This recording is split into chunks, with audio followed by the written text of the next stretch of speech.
है ना, MP 2025 15 cot A equal to 8।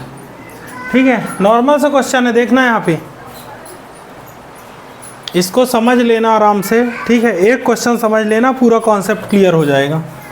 देखना कॉट ए की वैल्यू कितनी आएगी ज़रा बताना, 8/15। ठीक है, सबसे पहले स्टेप नंबर 1 मैं स्टेप से करवा देता हूँ। स्टेप नंबर 1 तुम क्या देखोगी, PBP/HHB। देखो यहाँ पे पहला स्टेप क्या लिखोगी, PBP/HHB। ठीक है, ये देखेंगे कि वैल्यू किसकी, कॉट की वैल्यू क्या होती है, B/P। मैं यहाँ पे क्या लिख देता हूँ, B/P। स्टेप नंबर 1 लिख लिए। सबसे पहले क्या करेंगे, स्टेप डाल लो अलग से कहीं पे। सबसे पहले अपन एक फार्मूला यहाँ पे लिख लेंगे और देखेंगे कि आखिर वैल्यू है किसकी।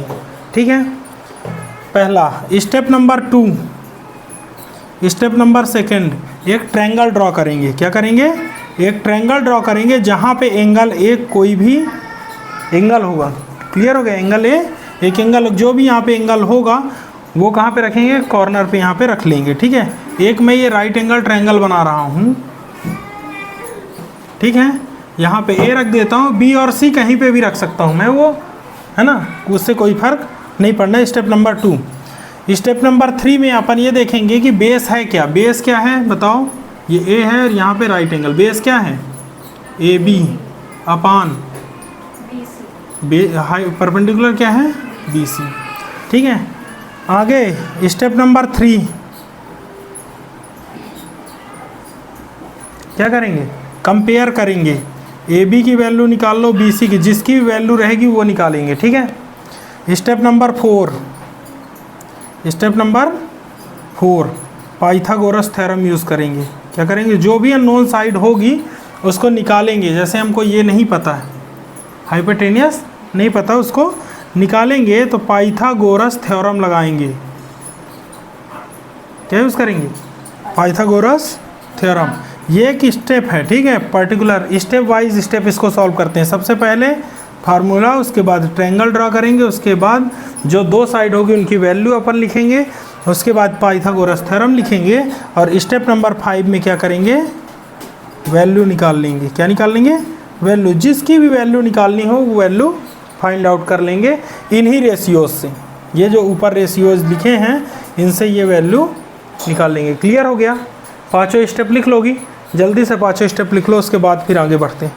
पाँचों स्टेप लिख लो बस।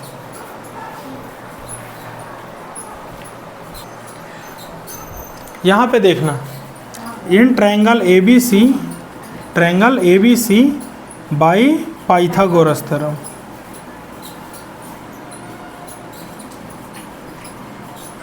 बताओ क्या होता है, हाइपोटेनियस का स्क्वायर इक्वल टू बेस का स्क्वायर प्लस परपेंडिकुलर का स्क्वायर, होता है कि नहीं।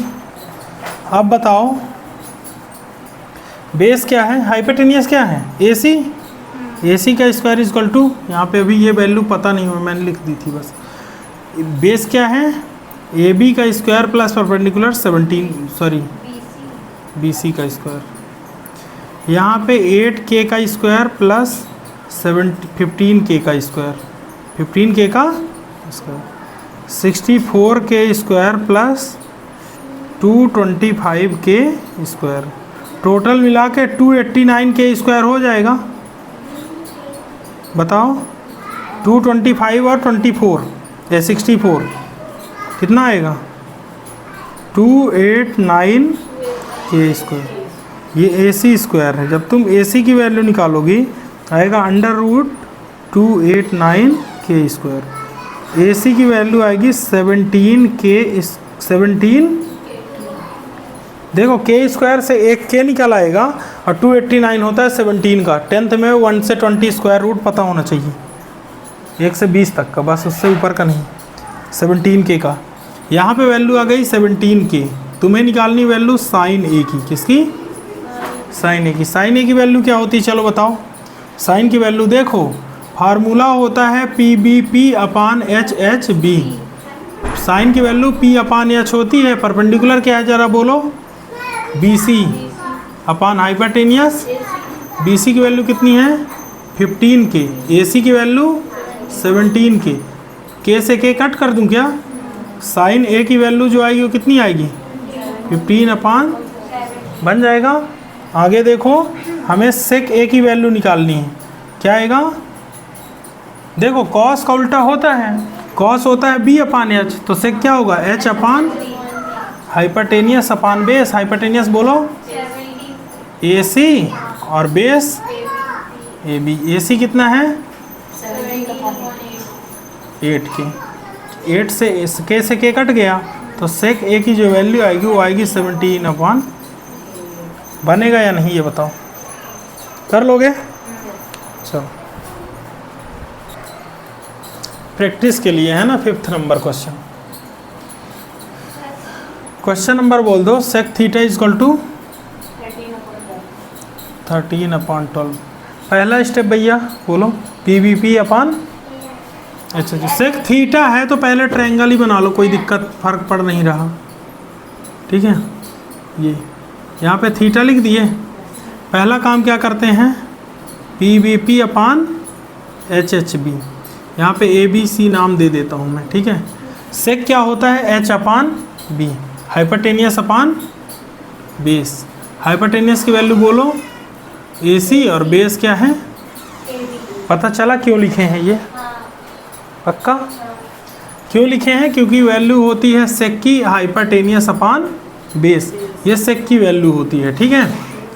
चलो थोड़ी सी अब आगे बढ़ते हैं, यहाँ पे तुम्हें ये वैल्यू पता चल गई ए सी की कितनी 13 के और ए बी की वैल्यू आ गई 12 के, बन जाएगा, ये 13 के और ये कितनी आ गई बेस 12 के, परपेंडिकुलर निकालेंगे कि नहीं निकालेंगे, चलो चलो देखो, ठीक है देखना। इसके बाद क्या करेंगे, in triangle A B C by Pythagoras theorem,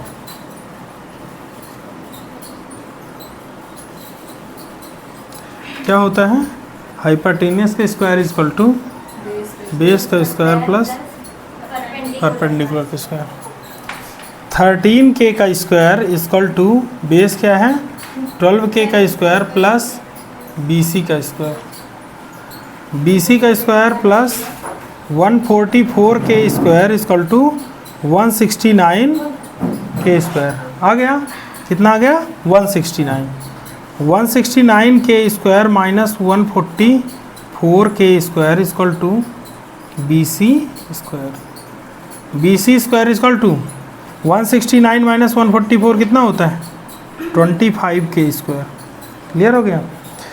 यदि बी सी की वैल्यू निकालेंगे तो अंडर रूट आएगा 25 के स्क्वायर, तो बी सी की वैल्यू आएगी 5 के, क्या आ जाएगी आ गई बी सी की वैल्यू आ गई 5 के।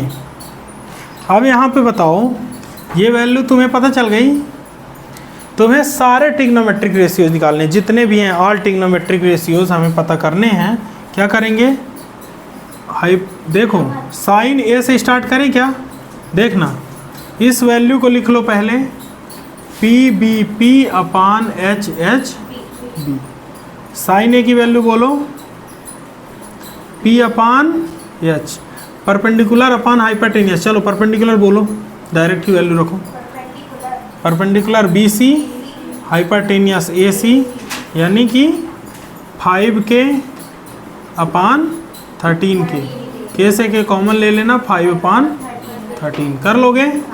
कॉस ए की वैल्यू बोलो बी अपान एच, बेस क्या है ए बी, हाइपरटेनियस ए सी, यानी कि 12 के अपान 13 के से के कैंसिल हो गया, आ गया 12 अपान 13। कॉस ए की वैल्यू 10 ए की वैल्यू बोलो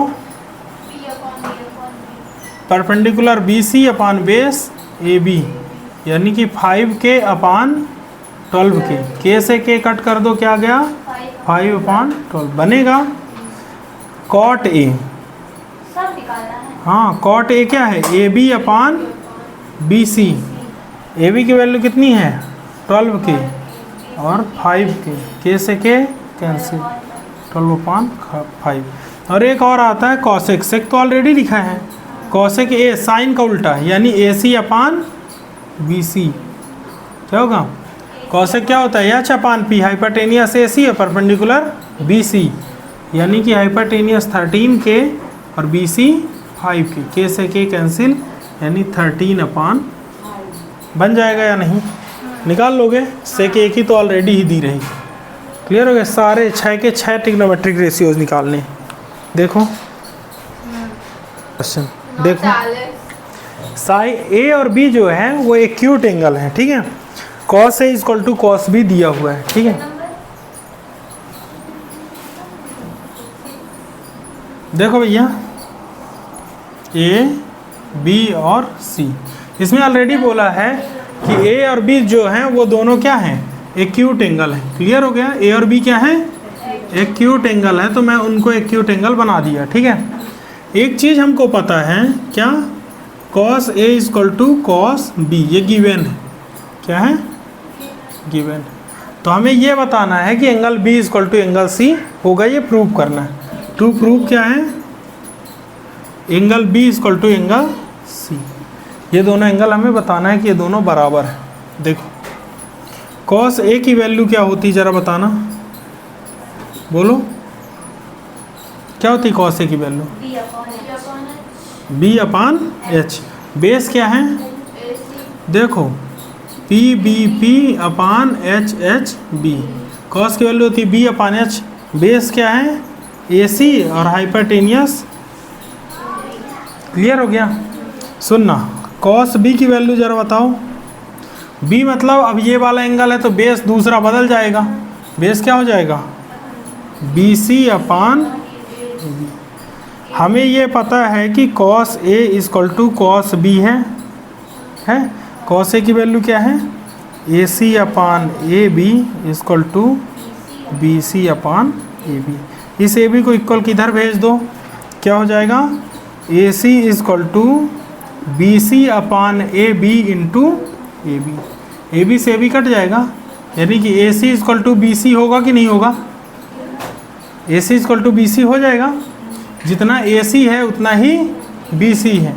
इसका मतलब AC के सामने का एंगल कौन सा है? Angle B। और BC के सामने का एंगल कौन सा है? A। B equal to angle A बताना है, ठीक है। तो यहाँ पे एंगल A और एंगल B जो दोनों हैं वो क्या आ गए? बराबर।